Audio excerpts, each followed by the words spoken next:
الله الرحمن الرحیم. اللهم صل علی محمد و آل محمد. به به به، سلام به بچه‌های عزیزم، عید همگی مبارک. من پویا هستم، خواهر پوره، در لایو های قصه گوی همراه شما هستم. خاله امروز میگی عید همه مبارک، عید همه مبارک مبارک. خاله فاطمه عید کی بودش؟ عید میلاد امام حسن، امام چندم ما؟ امام دوم. بله، امام دوم مشی عیان. و بچه ما خیلی امروز خوشحالیم. خاله فاطمه امام حسن چند سال پیش به دنیا آمده بودن؟ حدود 1400 سال پیش. پس چرا ما هنوز هی شادی میکنیم؟ بچه ها، امامای ما فرستاده های خدا روی زمین بودن که حرفای قشنگ خدا رو به ما بگن که ما بدونیم چجوری خوب زندگی کنیم، چی کار کنیم آرامشمون بیشتر میشه و آدمای بهتری هستیم. بعدم همه امامای ما لحظه لحظه زندگیشون بچه ها برای ما الگوه. خاله الگو یعنی چی؟ یعنی ما میتونیم عین اونا رو انجام بدیم و یاد بگیریم و کاراشون خیلی قشنگ و جالبه. یا قصه‌شونو برای ما بگید، امام حسن دوست دارم. باشه الان برات میگم. بوده خاله فاطمه شما میشه برام بگی برام گوش بدم؟ بله، با بچه ها میخوایم سوار هواپیمای قصه های خاله فاطمه بشیم. بعد بچه ها برای آخر لایف وسایل کاردستی و کیک و شمع یادتون نره. پس اول بریم قصه رو گوش بدیم، بعد بیایم جشن بگیریم. هورا تولد امام حسن مبارک. خب بچه ها همه سوار هواپیما بشین. هواپیما یه قصه های خاله فاطمه از جا بلند میشه. بچه‌های توی خونه بیان دستشون رو باز کنن. این شکل دستاتون رو باز کنید، بخواد بپره بالا بره ببینیم کجا فرود بیای. باشه، الان بچه‌ها دیگه هواپیماشون رو سوار شدن و با ما راه میافتن. کمربندا بسته، هواپیمای قصه های خاله فاطمه راه میافتد. بچه‌ها چشماتون رو ببندین، حالا آروم باز کنین، ببینید که ما کجا هستیم. بچه هایی که اسامیشون خونده نشده اصلا من نبینم قصه دار باشن و اولا که آخر لایو دوباره میخونیم. اگرم نشد بچه ها میان توی قصه، توی دایرکت برای من اسمشون رو میگن و من براشون خصوصی پیام میذارم. اونجوری قلم بهتره. بله. خاله فاطمه اینجا کجاست؟ بچه ها اینجا بیابانهای اطراف شهر مدینه است. شهر مدینه جاییه که امام حسن علیه السلام اونجا زندگی میکردن. خب ببینید. بله. خاله فاطمه اینجا بیابونه؟ بله، بیابون یعنی چی؟ کجا؟ پویا به من بگو. خاله یعنی جایی که خیلی خشکه، آفرین، خیلی بی آب و علفه و زندگی توش یه مقدار زیادی هم سخته. آفرین، دقیقاً. بچه‌ها ما الان اومدیم تو این بیابون که ببینیم چه اتفاقی افتاده.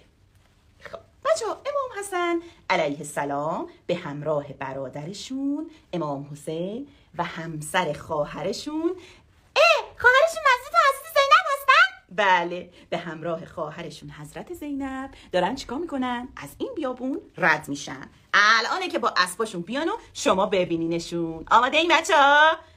بله بنده آماده هستم. خب بچه‌ها امام حسن علیه السلام سوار اسبشون شدن، با امام حسین علیه السلام دارن توی این بیابون اسب سواری میکنن. میدونین که امامای ما خیلی هم اسب سواریشون خوب بوده.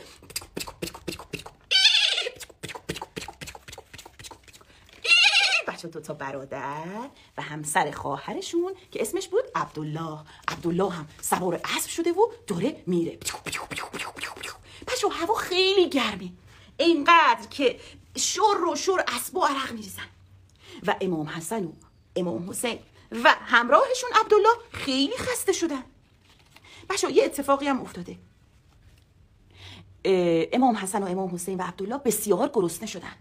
مقدار آبی که داشتن و توی ظرف گذاشته بودن همشو خوردن و هیچ چشمه دیگه اینجاها دیده نمیشه. اینقدر که دیگه دارن بیحال میشن. عبدالله یهو دور دست و نگاه کرد، از اسبش پیاده شد، بلند داد زد بیاین ببینین اینجا یه سیاه چادر میبینم. سیاه چادر جاییه که بچه‌ها بعضی از آدما تو بیابون زندگی میکردن و اون چادر رو برای خودشون درست کرده بودن. بچه‌ها امام حسن، امام حسین و عبدالله خوشحال شدن، اسبشون رو کنار درخت بستن و گفتن بریم ببینیم شاید اینجا کسی زندگی کنه و بتونه به ما کمک کنه. بچه‌ها این سه تا آقای مهربون و خوب داشتن کجا میرفتن؟ داشتن میرفتن شهر مکه که اونجا برن به طواف خانه خدا. خلاصه رفتن نزدیک چادر، صدا کردن کسی اینجا نیست؟ بعد از مدت کوتاهی جواب شنیدن. سلام بر مسافران خسته. بله اینجا خونه منه، من اینجا زندگی میکنم با همسرم. به نظر گرسنه میان، راه طولانی اومدین. بچه امام حسن و امام حسین گفتن آبی داری به ما بدی که ما تشنگیمون برطرف بشه؟ پیرزن خب خیلی پیر بود دیگه، اشاره کرد به گوسفندی که داره. گفت من اونجا یه دونه گوسفند دارم، اگر میخواین تشنگیتون برطرف بشه این ظرف رو بگیرید، خودتون برید شیر گوسفند رو بدوشید و بخورید. بچه امام حسن و امام حسین قبول کردن و آقای عبدالله رفتن چیکار کردن؟ شیر گوسفند رو دوشیدن، ریختن توی ظرف و به نوبت این شیر رو خوردن و تشنگیشون برطرف شد. خدا رو شکر کردن. بعد رو کردن به پیرزن گفتن ما خیلی گرسنیم، غذایی داری به ما بدی؟ پیرزن گفت راستشو بخواین من اینجا چیزی ندارم، اگرم غذایی بخواین باید گوشت این گوسفند رو براتون کباب کنم. خلاصه بچه این پیرزن فقط همین یه دونه گوسفند رو داشت، اما به خاطر این مهمونا ازش گذشت. چیکار کرد؟ بچه ها تو تنوری که داشت بدو رفت، اول یه مقدار گندمی که داشت و اینجوری آرد کرد، بعد نان درست کرد و بعد هم یه آبگوشت خوشمزه‌ای رو بار گذاشت. مدتی که گذشت چیکار کرد بچه ها؟ امام حسن، امام حسین و آقای عبدالله رو صدا کرد. گفت بفرمایید براتون آبگوشت آماده کردم، بیاید بشینید بخورید، این هم نان. بچه ها این سه مهمان پیرزن خیلی خدا رو شکر کردن و از پیرزن تشکر کردن. آبگوشت خوشمزه براشون گذاشت، خلاصه ظرفم گذاشت که توی ظرف غذاشون رو بخورن. به بچه ها حسابی خستگی این سه تا مهمون دوست داشتنی پیرزن در رفت. پیرزن ببینم شما میدونستی که اینا امام حسن و امام حسین هستن؟ نه بچه ها نمیدونست، اما کلا آدم خیلی مهمون دوست و مهمون نوازی بود. جان دلم براتون بگه که امام حسن و امام حسین و عبدالله چیزی نداشتن که به پیرزن بدن و اونو خوشحال کنن. براش دعا کردن که خدا بهت انشالله برکت بده و ازش خداحافظی کردن. پیرزنم خوشحال شد که تونسته بود چیکار کنه؟ از مهموناش با آبگوشت با شیر گوسفند پذیرایی کنه و اونا رو سیر کنه و از تشنگی نجات بده. بله بچه‌ها گفتم خدمتتون که چی شد؟ خداحافظی کردن. خدا نگهدار پیرزن، در امان خدا باشی، خدا خیرت بده که به ما کمک کردی. بعدم یکی سوار اسباشون شدن و رفتن. بچه پر انرژی بودن دیگه این دفعه. چرا؟ غذا خورده بودن. خدا حافظ پیرزن مهربون. عبدالله هم سوار اسبش شد و خداحافظی کرد. بچه ها پیرزن یه نگاهی انداخت، دید که ای بابا بچه ها تنها چیزی که داشتن یعنی همین گوسفند رو دیگه نداره. اما گفت نه عیبی نداره، به جاش من از مهمونا پذیرایی کردم. شوهرش از راه رسید، پیرزن رو صدا کرد، همسرش رو صدا کرد، گوسفند ما. چند تا مهمون خیلی خوب اومده بودن، من گوسفند رو کباب کردم دادم بهشون خوردن. پیرمرد عصبانی شد، تو تمام دارایی ما رو دادی رفت؟ وای چی کار کردی؟ بچه پیرزن ناراحت شد، گفت خدا برامون جبران میکنه، خدا مهمون نوازی رو خیلی دوست داره. پیرمرد همینجور ناراحت بود اما دیگه حرفی نزد. روزها گذشت، زندگی پیرمرد و پیرزن بیابان گرد و بیابان نشین چی شد بچه ها؟ هی سخت تر شد. خاله چرا؟ آخه خیلی سخت بود زندگی تو اینجا، همون یه دونه گوسفندم دیگه نداشتن. روزی از روزا پیرمرد به پیرزن گفت اگه ما قرار باشه اینطوری با گرسنگی ادامه بدیم تو این بیابون تلف میشیم، لااقل بیا بریم شهر مدینه، شاید اونجا کسی به ما کمک کرد. پیرزن گفت باشه من الان آماده میشم که بریم. پیرزن و پیرمرد آماده شدن که برن به کجا؟ شهر پویا به من بگو. شهر مدینه. آفرین. قرار شد برن شهر مدینه ببینن اونجا کسی هست که کمکشون بکنه از گرسنگی نجات پیدا بکنن، کمی یه کوچولو پول بهشون بده دوباره بتونن یه دونه گوسفند بخرن. خلاصه بچه اونا که اسب و شتر و این چیزا هم نداشتن، پیاده به سمت شهر مدینه راه افتادن. اینجا کجاست؟ خونه های شهر مدینه رو من دارم به شما نشون میدم. بله اومدن کجا؟ نزدیکی های شهر مدینه رسیدن، خسته شده بودن، اسب و زنون رسیدن تو کوچه پس کوچه های مدینه. خاله فاطمه میگم چقدر مدینه سرسبز و قشنگه. بله بچه ها، شهر مدینه شهری بود که پر از نخل بود، درختای خرمای خوشگل داشت. پیرمرد و پیرزن با ناامیدی راه افتادن. پیرمرد گفت آخه زن، اینجا که کسی ما رو نمیشناسه، ما آخه به کی بگیم کمکمون کنه؟ بچه ها همینجور با ناامیدی توی کوچه ها میرفتن. یک هو صدای اذان بلند شد. صدا از کجا بود؟ پیرمرد گفت بیا بریم این کوچه. وارد کوچه مسجد شدن. تو کوچه مسجد راه افتادن که یک هو از دور یه آقای اونا رو صدا کرد. سلام. کیو دید؟ پیرزن رو دید. سلام بر پیرزن مهمان نواز، خوش آمدی به شهر مدینه. پیرزن نشناخت. بله شما منو میشناسین؟ بچه این آقا کی بودن؟ امام حسنن. بله امام حسن گفتن بله که میشناسم. یادته اون روز توی بیابون ما گیر کرده بودیم، از گرسنگی و تشنگی داشتیم تلف میشدیم، تو ما رو نجات دادی؟ وای شمایید، چقدر صورتتون عوض شده. اون موقع خاکی و خسته بودید، ببخشید که نشناختمتون. بچه پیرزن خیلی خوشحال شد، اومد به همسرش گفت دیدی همون آقا که کمکشون کردن. امام حسن گفتن خب شما الان خسته اید و قرار مهمان من بشید. خلاصه رفتن مسجد، اول نمازشون رو خوندن و بعد در کنار امام حسن راه افتادن. امام حسن گفتن بیایید من آدرس خونمون رو به شما نشون میدم. آخه چون دارم میرم خونه امام حسن. بله امام حسن تو کوچه راه افتادن تا رسیدن به نزدیکی های خونشون. خب میخوایم بریم تو خونه امام حسن. پویا پونه بچهای کلاس من، بچهای من، خوشگلای من، آماده این؟ بله ما همه آماده هستیم. حالا اینجا کلاس نیست، لایو قصه است.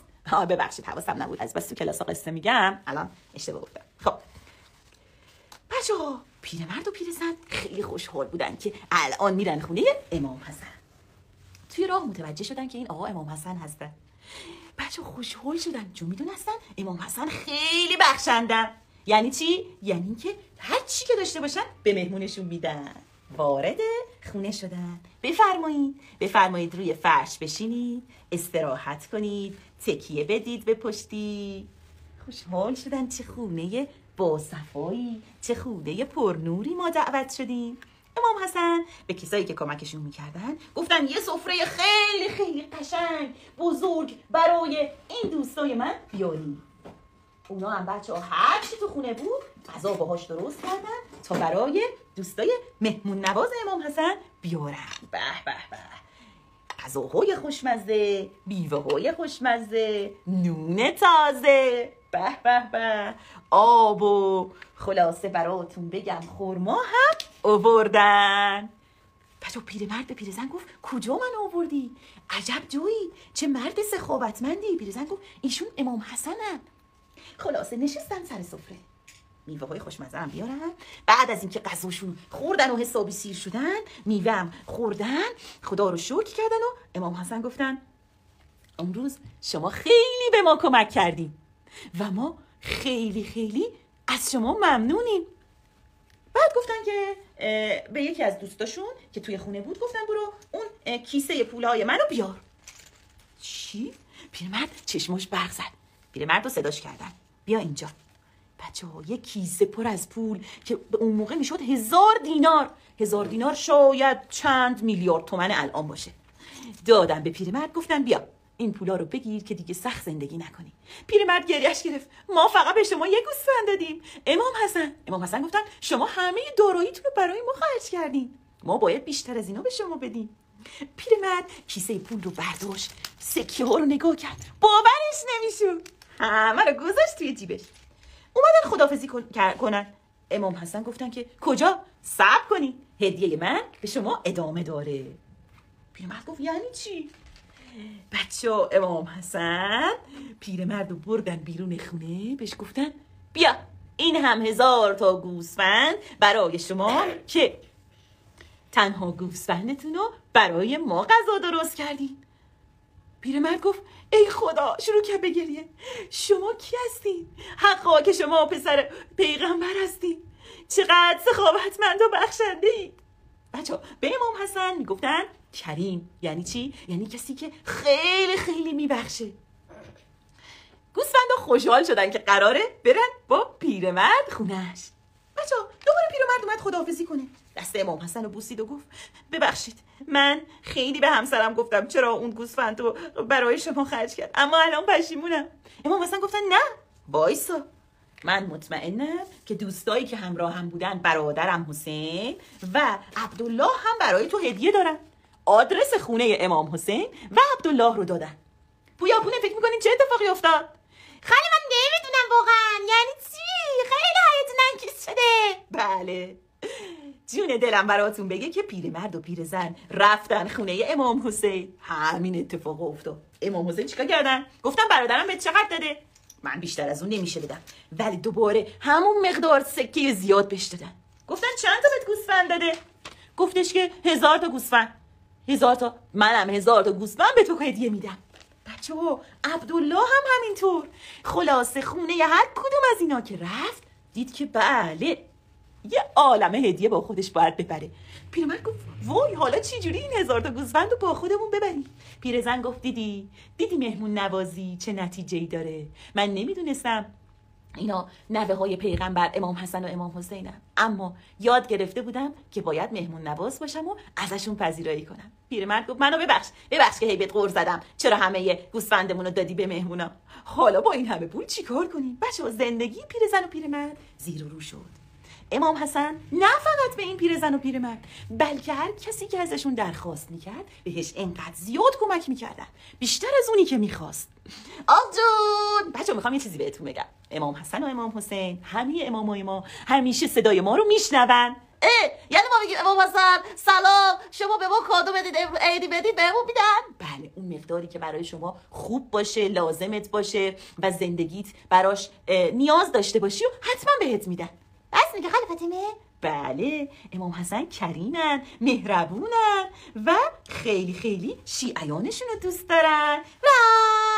خب بچه ها نوبتی هم که باشه قصه ما تموم شد، اما لایومون تموم نشد. چرا؟ چون میخوان با هم دیگه چی بسازیم؟ کیک بخوریم. بله دیگه چی بسازیم پویا پونه به من بگین؟ کار دستی درست کنیم. آفرین بزنیم. تولد امام حسن مبارک. بچه ها این کیک رو آماده کردیم بعد از ساختن ریسه که به اتاقمون آویزون کردیم یه تولد جشن میلاد امام حسن بگیریم. نه من خوشحالم. آخ خاله مادر بخواد چجوری ریسه درست کنی؟ چشم الان میگم. بچه ها این ریسه‌ای که میخوام درست کنم خیلی جذاب و خیلی زیباست. ببینین من این کاغذم رو از وسط نصف کردم، میخوام فانوس درست کنم. خب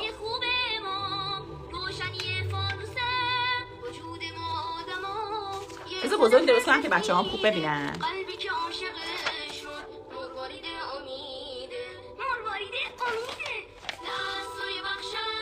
خب بچه آماده این؟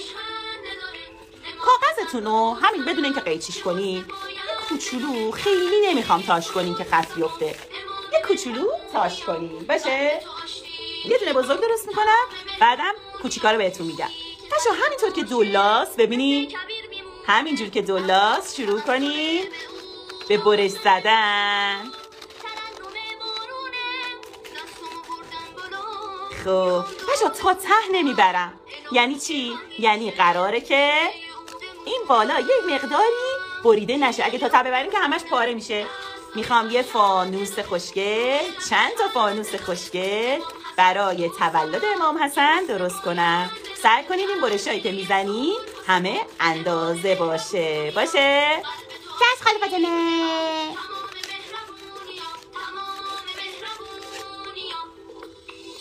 خب بچه داریم میبرین؟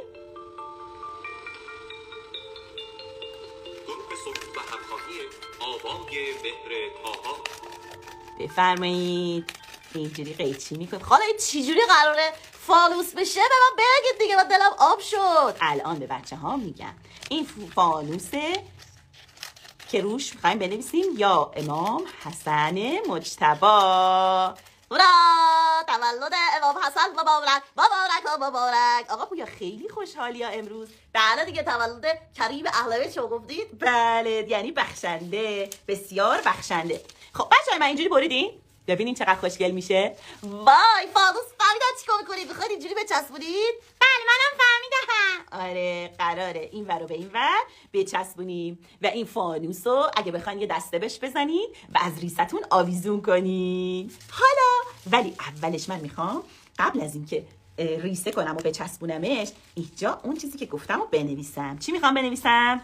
یا امام حسن مجتبی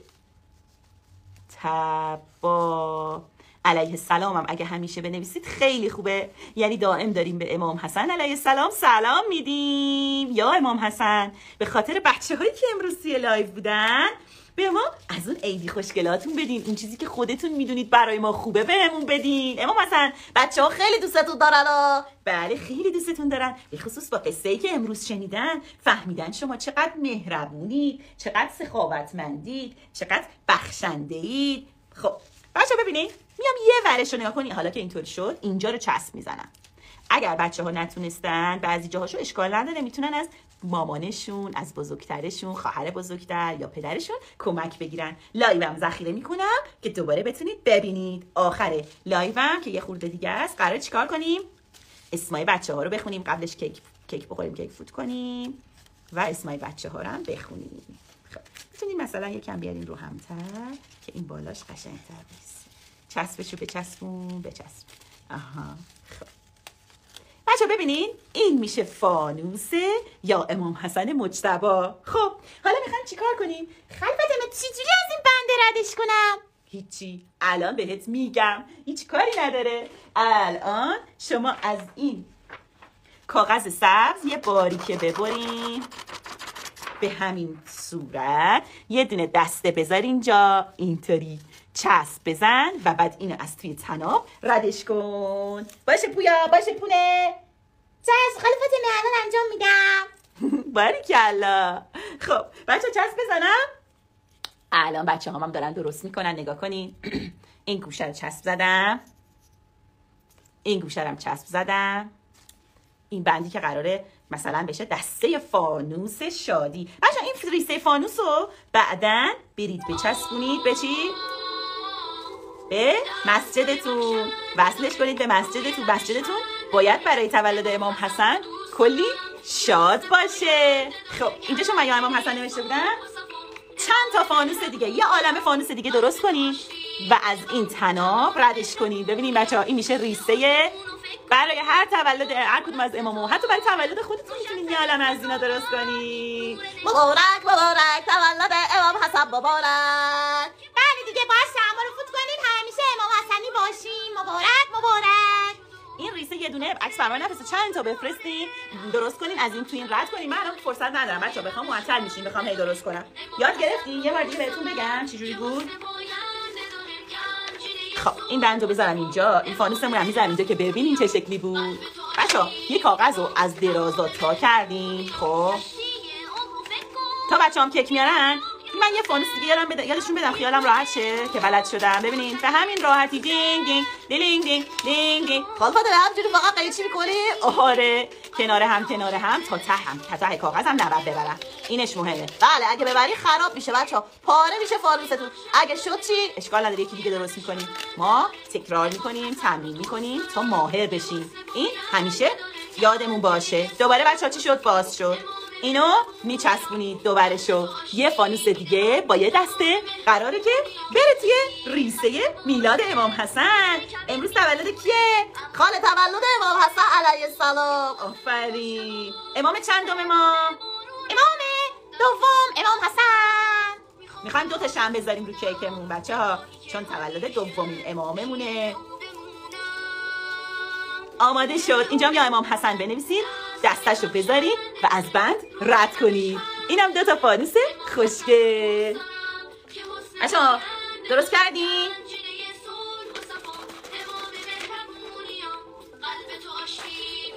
دستش هم درست کنم که دیگه اگه بچه دیر اومده، فرشته های من، فرشته های ماه رمضانی من، نمازاتون قبول، روزه های کله گنجشکی، بعضیاتون روز اولی هستین، روز اولی های من قبول باشه خوشگلای من.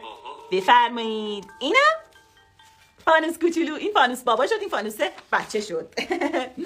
خاله فاطمه تولد دیگه بخونیم. بچه ها برن کیکاشونو بیارن. بچه های من بودین کیکاتونو بیارین. تولد امام حسن مبارک، مبارک مبارک، تولد امام حسن مبارک. شمعاتون رو روشن کنین. میخوام شماها از دور کیک منو شمعشو فوت کنین. بچه ها همه بیاین نزدیک، همه بچه های من بیان نزدیک. الان ما بیایم خدا فاطمه. یک، مبارک مبارک، میلاد امام حسن مبارک. بچه بیاین شمع رو فوت کنیم، دعا کنیم هممون امام حسنی باشیم. بیا شمع رو فوت کن، همیشه امام حسنی باشی. تولد امام حسن مبارک، مبارک مبارک. تولد امام حسن مبارک. بچه ها 1 2 3 که گفتم شمع رو فوت میکنیم، دعا میکنیم که هممون مثل امام حسن سخاوتمند، مثل امام حسن مهربان، مثل امام حسن با خدا و چی؟ خاله مثل امام حسن باشیم کلا دیگه. بله 1 2 3 بیا شمع رو فوت کن، فوت کن فوت کن فوت کن. هورا یکیش مونده. فوت بچه ها داره میرسه. فوت بچه ها فوت کنیم. وای خاله فوتش فوت نمیره که. 1 2 3 فوت کن. هورا مبارک مبارک، میلاد امام حسن مبارک. همه دستا